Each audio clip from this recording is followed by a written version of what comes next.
అది గుర్తుపెట్టుకో. ఆయన మేలు చేస్తాడా, కీడు చేస్తాడా, పుణ్యం చేస్తాడా, నరకం చేస్తాడా అనేది నేను చెప్పను.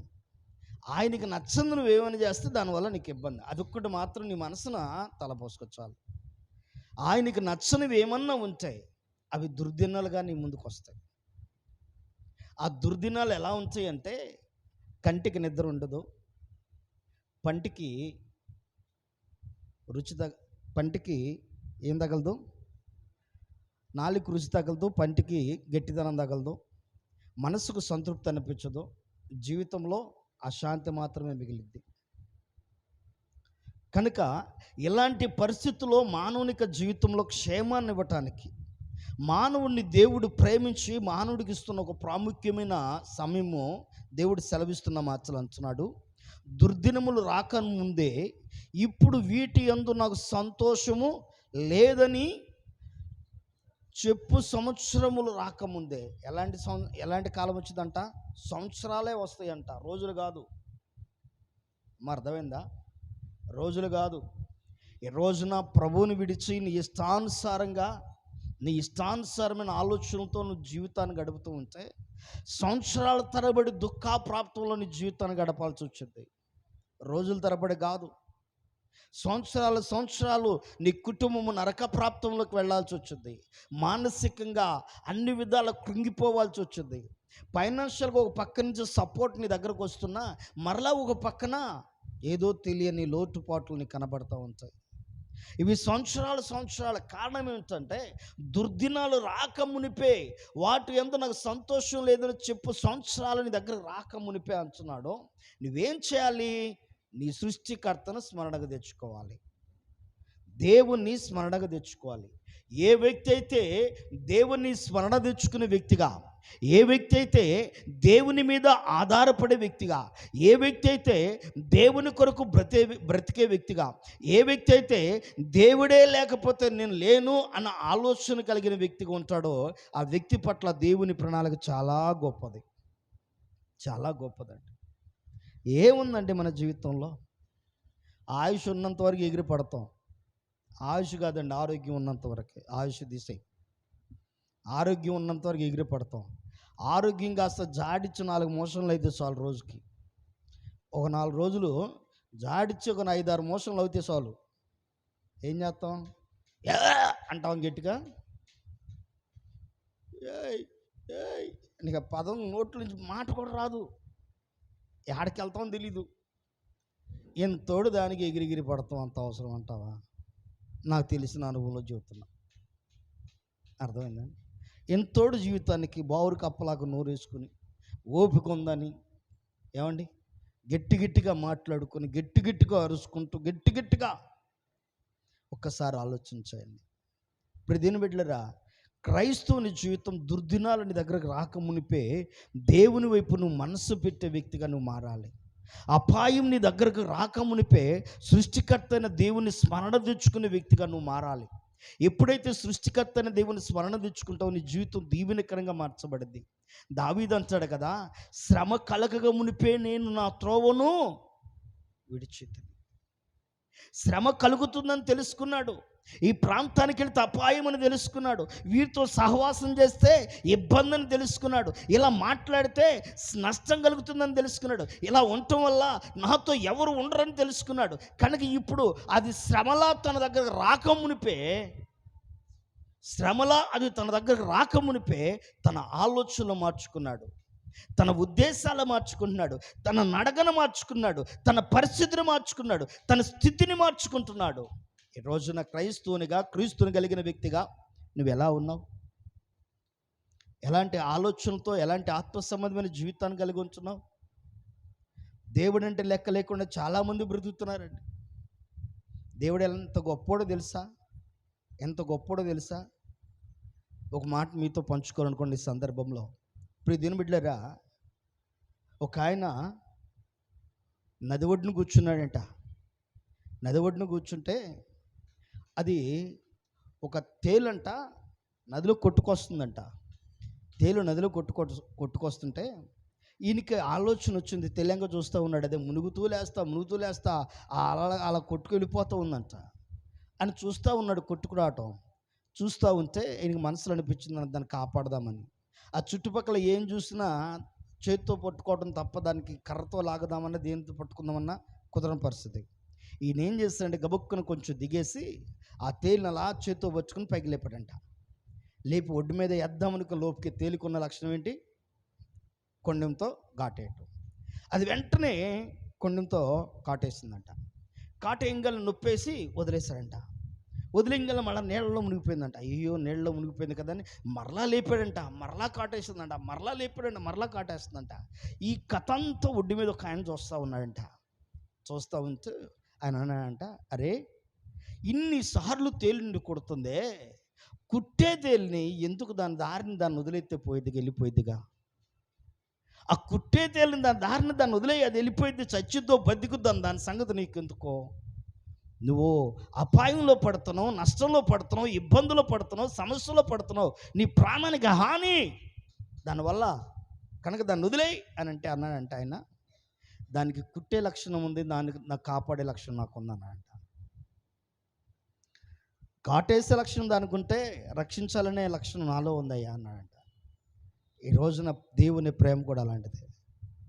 ఎన్నిసార్లు 1, 2 సార్లు, 3 సార్లు, 4 సార్లు ఎదురు తిరుగుతూ దేవునికి అయిష్టమైన పనులు చేస్తున్నా ఇంకా నీ ఆయుష్ను కాపాడుతున్నాడంటే నేను రక్షించాలని. అపాయాల్లో, రోగాల్లో, సమస్యల్లో, కష్టాల్లో, ఇబ్బందుల్లో, మానసిక ఒత్తిడిలో చనిపోవాలి ఇంకెందుకు ఈ బ్రతుకు అనుకున్న సందర్భంలో దేవుడు నేను కాపాడుతున్నాడంటే ఇంకా నేను రక్షించాలని. అయినా సరే కాటేసే లక్షణంలా ప్రవర్తిస్తే జాగ్రత్త సుమా. ఒక ఓర్పు అనేది ప్రతి వారికి కొంతవరకు మాత్రమే ఉంటుంది. వారి విశ్వాస పరిమాణమును బట్టి పరీక్ష ఇవ్వబడిద్ది అంటాం మానవుని జీవితంలో. కనుక ఈ రోజున ఆ ఓర్పును పరీక్షించొద్దు, దేవుని ఓర్పును. ఆ ఉగ్రత నీ దగ్గరకు రాకమునిపే, ఆ దుర్దినాలు నీ దగ్గరకు రాకమునిపే నీ మనసును మార్చుకుంటే ఎంతో ప్రేమించే దేవుడు ఇంకెంతగానో నీ జీవితంలో ఉన్నతమైన కార్యం చేస్తాడు. ఈ రోజున ఇంతగా వ్యతిరేకంగా నువ్వు ప్రవర్తిస్తున్నా, నీకు ఆయుష్ ఇస్తున్నాడంటే నీ బలం అనుకుంటున్నావా? నీ గొప్పతనం అనుకుంటున్నావా? నువ్వు కాటు మీద కాటు వేస్తున్నావంటే ఈ అపాయం నుంచి నేను కాపాడాడనగా ఇంకొక కాటు వేస్తున్నావు, ఈ అపాయం నుంచి నేను కాపాడాడనగా మరొక కాటు వేస్తున్నావు. ఇలా కాట్ల మీద కాట్లు వేస్తూ ఉంటే దేవుడు నిన్ను రక్షిస్తూ ఉన్నాడంటే ఆయన చేతకానితనమా? ఏవండి, కొన్నిసార్లు ప్రేమ ఎలా మారిద్దంటే చేతకానితనంగా మారిద్దంట. చేతకానితనంగా మారిద్దంట. చులకనగా భావిస్తారంట దాన్ని. అర్థమైందా? చులకనగా భావించి విలువ లేకుండా మాట్లాడతారంట ఆ ప్రేమకు. కానీ ఒకానొక రోజున ఆ ప్రేమ అది నీ దగ్గర నుంచి దూరమైన తర్వాత దాని విలువ నీకు తెలిసి, దాని అవసరత నీకు తెలిసి, దాని గొప్పతనం నీకు తెలిసి, దానికోసం నువ్వు ప్రయాసపడితే దరిదాపుల్లో కూడా కనపడదంట. అది తెలుసమ్మా, దరిదాపుల్లో కూడా కనబడదు. ఈరోజు ఇంతగా సహిస్తున్న దేవుని సన్నిధిలో, ఇంతగా భరిస్తున్న దేవుని సన్నిధిలో, ఇంతగా ప్రేమ చూపిస్తున్న దేవుని సన్నిధిలో ఆయన చూపిస్తున్న త్యాగము, ఆయన చూపిస్తున్న కృప నీకు చేతకానితనంగా మారితే, ఒకవేళ నువ్వు అలా భావిస్తే ఒకానొక రోజున మరలా నువ్వు మంచాన పడినప్పుడు, అపాయము నీ దగ్గరకు వచ్చినప్పుడు, మరణము నిన్ను సమీపించినప్పుడు, నువ్వు జ్ఞాపకాలు చేసుకుని కన్నీరు కార్చినా, నువ్వు రోదన చేసినా, నువ్వు ఏడ్చినా, ఆ దుర్దినాల నుంచి నిన్నెవరు కాపాడలేరు. అపాయం నుంచి నిన్నెవరు కాపాడలేరు. అట్టి భయంకరమైన పరిస్థితుల నుంచి ఎవ్వరు విడిపించలేరు. అందరూ ఉంటారు, కానీ ఒంటరిగా మిగలాల్సి వచ్చింది. మానసిక ఒత్తిడి, శారీరక బలహీనత రెండు ఏకమయ్యి నీ జీవితాన్ని కృంగజేయటం ప్రారంభిస్తాయి. అందరూ ఉంటారు, డబ్బు పెట్టేవాళ్ళు ఉంటారు, పలకరించేవాళ్ళు ఉంటారు, పరామర్శించేవాళ్ళు ఉంటారు, నోట్లో ఆహారం పెట్టేవాళ్ళు ఉంటారు, మందులు ఇచ్చేవాళ్ళు ఉంటారు, అందరూ ఉంటారు. కానీ నీ తెలియని మానసిక ఒత్తిడి నీ శరీరాన్ని భయంకరంగా కృంగజేస్తుంది. నీ మనస్సును మానసిక ఒత్తిడి నిన్ను, శారీరక బాధ నిన్ను మానసికంగా, మానసిక ఒత్తిడి శారీరక బాధ రెండు నిన్ను భయంకరంగా కృంగజేస్తాయి. అప్పుడు అనిపించింది ఒంటరితనం, ఏంటా నాకు ఈ జీవితం, ఏమిటా నాకు ఈ బ్రతుకు అని. ఆ సమయంలో అనిపించింది. అస్సలు అప్పుడు ఒకసారి రిమైండ్ చేసుకుని మొత్తము వెనక్కి వెళితే దేవుడు చేసిన కార్యాలను తలపోసుకుంటే, నా బ్రతుకు ఇన్ని గొప్ప మేలు చేసిన దేవున్నా నేను దూషించింది, అటు దేవుని సన్నిధిగా నేను ఎడలేకపోయింది, అటు దేవున్నా నేను అటు దేవుని యొక్క కనికరాన నేను పొందుకోలేకపోయిందని అప్పుడు రోదన చేస్తే ప్రయోజనం ఏం లేదండి, లాభం ఏం లేదు. అదే లేఖనములు అంటాడు కదా, ఒకసారి లేఖన గ్రంథం నుంచి ఒక మాట చదవండి ప్రియ దినబిడ్డలారా. ఆమోసు గ్రంథం 8వ అధ్యాయము 12వ వచనం 11వ వచనం నుంచి చదవండి ఒకసారి. రాబో దినముల యందు దేశములో నేను క్షామము పుట్టింతును. ఒకసారి 10వ వచనం నుంచి చదవండి అమ్మ, ఇంకా బాగా అర్థమవుతుంది. పండుగ దినములను దుఃఖ దినములుగాను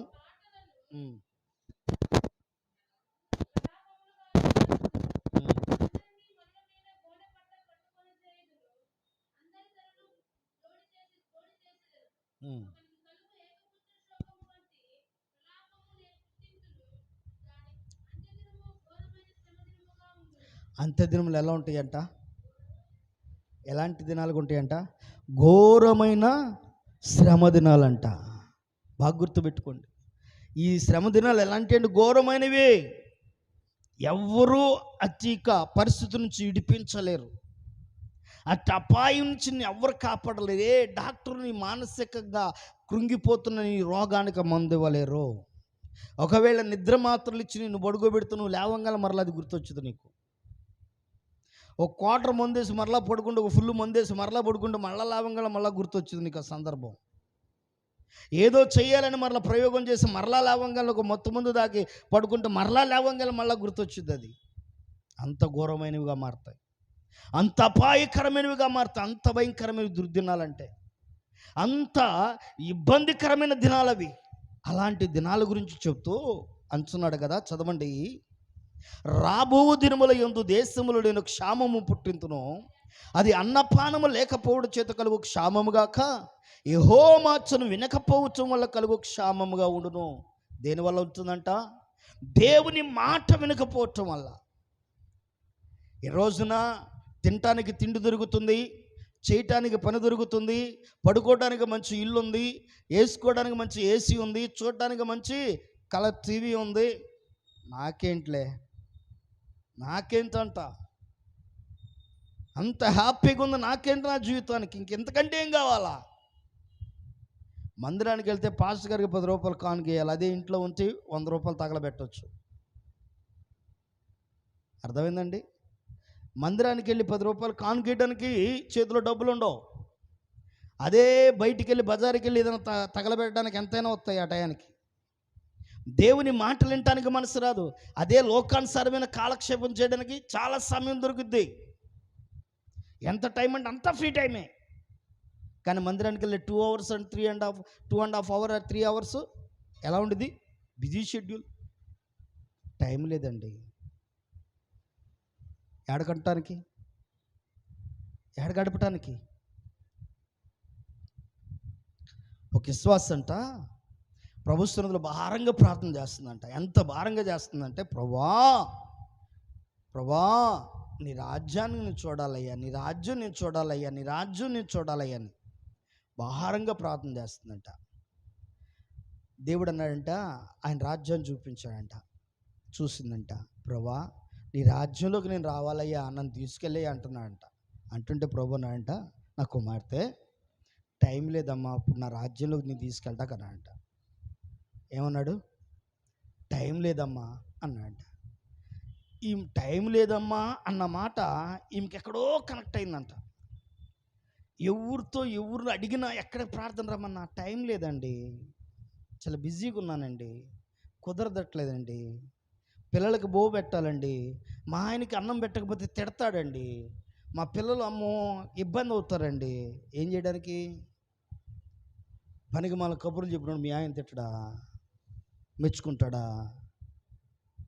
ఏమండి, గంటల తరబడి రోడ్లు అమ్మట ఇళ్ళమ్మట తిరిగితే ఎవరు ఏమనరా? పిల్లలు వాళ్ళు ఇష్టానుసారంగా వాళ్ళు ఆడుకుని వచ్చేదాకా, ఈలోపు టీవీలో వచ్చే ప్రతి సీరియల్ చూసేదాకా అలా ముద్ద పెట్టకుండా కూర్చుని వాళ్ళు ప్రశాంతంగా ఉంటారు కదా. ఒక మందిరానికి దేవుని సన్నిధికి వచ్చే టయానికే ఏం లేదు, ఒక పావు గంట ఆలస్యమైతే వాక్యానికి ఏందా ఇంతసేపు, అదే ఒక అరగంటలో ముగిస్తే ఏందా ఇంత తొందర. గమనించండి, ప్రతిదానికి క్వశ్చన్ మార్క్ వేసే జీవితంలో దేవునికి సన్నిధిలో రాబో దినాల్లో ఎలా ఉంటుంది అంటే, ఈ దినమున దేవుని మాటను అలక్ష్యం చేసి, దేవుని మాటను పక్కన పడేసి, దేవుని మాటను పెడచెవును పడేసి, లెక్క లేనిదనంగా దేవుని మాట వైపు మనసు పెట్టకుండా నీ ఇష్టానుసారమైన ఆలోచనలతో ఒకవేళ నువ్వు బ్రతుకుతుంటే జాగ్రత్త, ఆ దినాలు బహుభయంకరంగా ఉంటాయి. ఈరోజు రక్షణ పొందమంటే చాలామందికి నిర్లక్ష్యం చేస్తూ ఉన్నారు. బాప్తిసం తీసుకోవడం అంటే అదేదో భయంకరమైన తప్పు చేసినట్టు ఫీల్ అయిపోతున్నారు. ఒకవేళ బాప్తిసం తీసుకుంటే అదేదో భయంకరమైన నరకంలోకి వెళ్ళిపోతున్నట్టు ఫీల్ అయిపోతున్నారు. ఇప్పుడు దీని బిడ్డలారా, రక్షణ పొందటం అంటే ఏంటో తెలుసా? నిన్నటి కాలం ముందు రాత్రి వర్షం పడుతుందని రాలేకపోయాను. అయితే ఆఫీసులో కొంతమంది సేవకులతో కలిసి మాట్లాడుతా, వారితో కలిసి కొన్ని విషయాలు పంచుకుంటా ఉన్నాను. మాట్లాడేటప్పుడు ఒక విషయాన్ని పంచుకున్నాను వారితో. నేటి కాలం ముందు చాలామంది జీవితాలు ఎలా ఉంటాయంటే, సమయము దేవుని కోసం కేటాయించడం, దేవుడే వీరి కోసం సమయాన్ని కేటాయించుకోవాలి, మనిషి కేటాయించుకోడు. రోజుకి ఇంత సమయం అని నువ్వు దేవుని కోసం కేటాయించుకొని నువ్వు పనిని ప్రారంభించు, నీ జీవితం ఎంత హ్యాపీగా ఉంచుతాడు దేవుడు. చూడు, 24 గంటల్లో దేవుని కోసం ఒక సమయం నువ్వు కేటాయించుకో. ఈ సమయం నా దేవునిది, ఈ సమయం నా దేవుని కొరకే అని ఒక సమయం, నీ సమయాన్ని దేవుని కోసం కేటాయించుకుని నడుచుకు చూడు. ఆ టైము దేవునికి ఇచ్చి చూడు. 2 రోజులు, 3 రోజులు, 4 రోజులు అక్కడ సందర్భాలు వస్తే, సమస్యలు వస్తే, ఇబ్బందులు అయినాను సరే, నా దేవుని కోసం ఈ సమయాన్ని ఇచ్చాను కనుక నా దేవునికి వాడాలి ఈ సమయాన్ని అని చెప్పి ఆయన కోసం ఆ సమయాన్ని కేటాయించు. నీకంటే ముందు అక్కడికి వచ్చి కూర్చుంటాడు దేవుడు.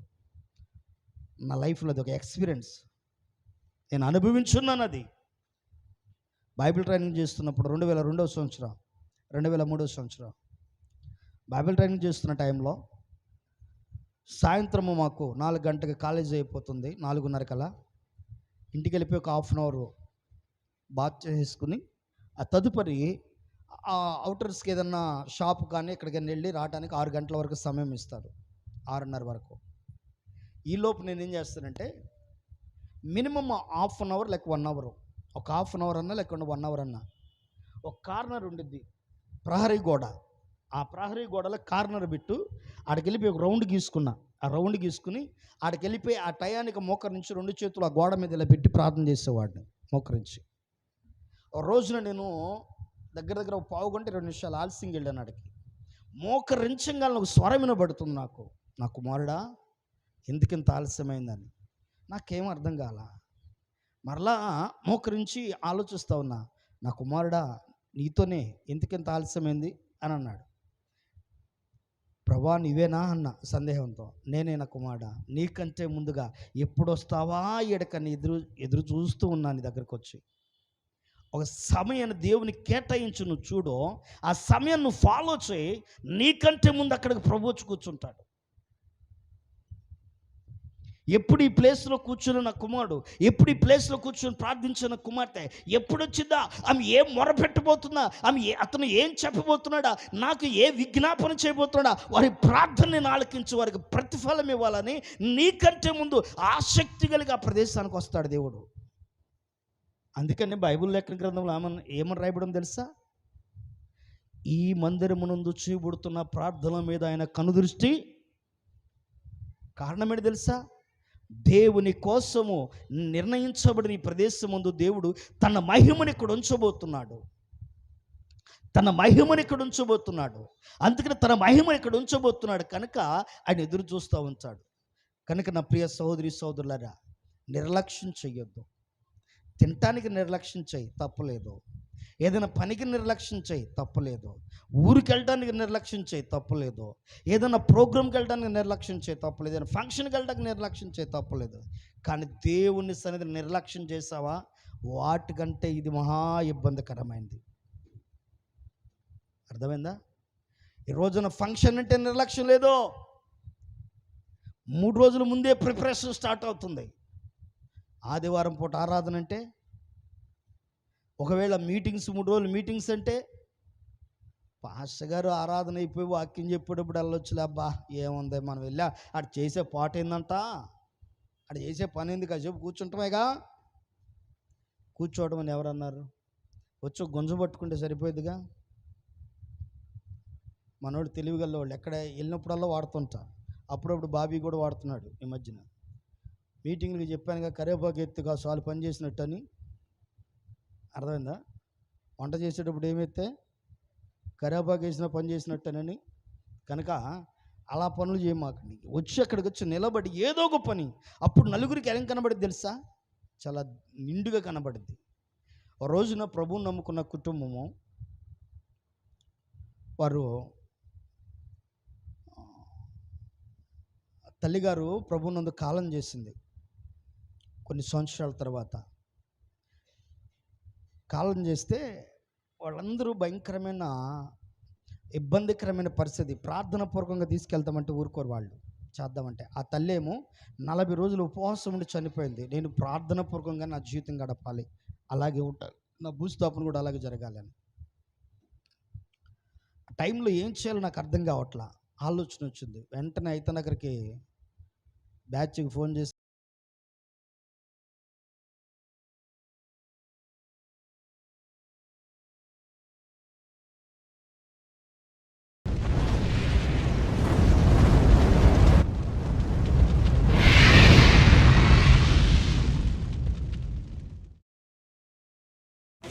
Happy New Year, I wish you Happy New Year, wish you Happy New Year, I wish you Happy New Year.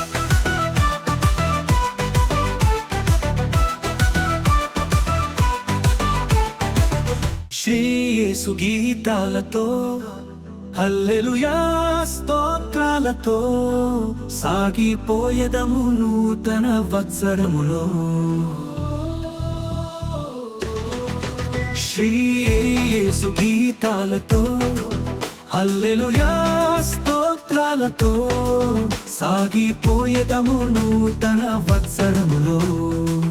Wish you Happy New Year, I wish you Happy New Year, wish you Happy New Year, I wish you Happy New Year. Sri Yesu గీతాలతో, hallelujah స్తోత్రాలతో సాగిపోయేదము నూతన వత్సరములో.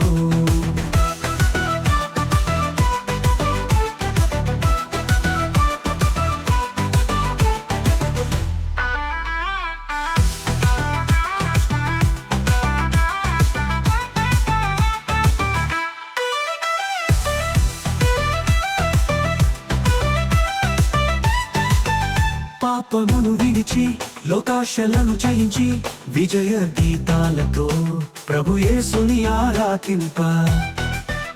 పాపమును విడిచి లోకాశలను జయించి విజయ గీతాలతో ప్రభు యేసుని ఆరాధింప. ద్వేషమును వదిలి క్రోధము మరిచి సాగిపోయేదము నూతన వత్సరములో. Wish you Happy New Year, I wish you Happy New Year, wish you Happy New Year, I wish you Happy New Year. Sri Yesu గీతాలతో, హల్లెలూయా స్తోత్రాలతో సాగిపోయేదము నూతన వత్సరములో.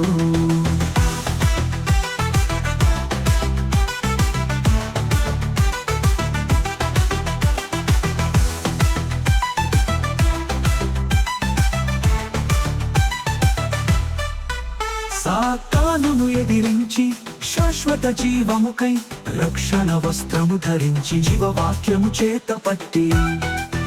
సాతానును ఎదిరించి శాశ్వత జీవముకై రక్షణ వస్త్రము ధరించి జీవవాక్యము చేతపట్టి నా యేసుతో నడుచుచు ఆత్మను రక్షింప సాగిపోయేదము నూతన వత్సరములో. Wish you happy new year, I wish you happy new year, wish you happy new year, I wish you happy new year. Sri Yesu గీతాలతో హల్లెలూయా స్తోత్రాలతో సాగిపోయేదము నూతన వత్సరములో.